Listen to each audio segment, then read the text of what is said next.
Dumas naît en 1802 à Villers-Cotterêts, un 27 juillet à 5h03 du matin, le même jour que la naissance de Victor Hugo. Marie-Alexandre, sa sœur aînée, 1793 à 1881, épousa un fonctionnaire des finances, Joseph-Marie Victor Le Tellier.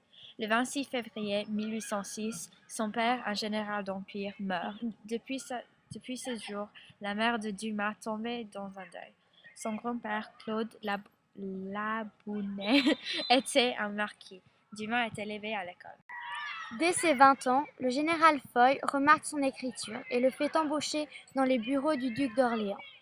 Pour manger, il devra vendre son chien, comme ce qu'avait fait D'Artagnan pour son cheval dans Les Trois Mousquetaires. Il a connu beaucoup de personnes, le général Foy puis Catherine Labbé, dont il est devenu son amant. C'était sa voisine de palier, la lingère. Leur liaison était le fruit d'Alexandre Dumas fils, qu'il ne reconnaît pas. Catherine Labbé, 1793 à 1868. Il a aussi connu les mousquetaires parce qu'il en avait fait partie. Vigny, Nerval et Delacroix. Puis Adolphe de Levant a été la personne avec qui Dumas a voyagé jusqu'à Paris. Et Talma était un acteur dont il fait la connaissance.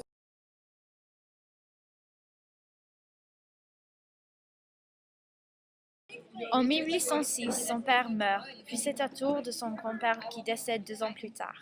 En 1822, Dumas quitte l'étude de Maître Manson pour travailler dans l'étude de Maître Lefebvre à Crépy en Valois, puis sera congédié la même année.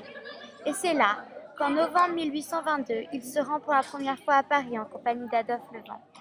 En 1832, le 21 juillet, il part voyager en Suisse.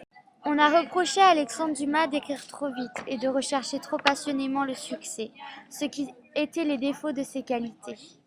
Il devient mousquetaire en 1830 à 1848. Les œuvres les plus connues d'Alexandre Dumas furent La Reine Margot, Les Trois Mousquetaires, Le Vicomte de Bragelonne, Le Comte de Monte Cristo, Le Vicomte de Saint-Hermine, Georges et La Dame de Montsoreau.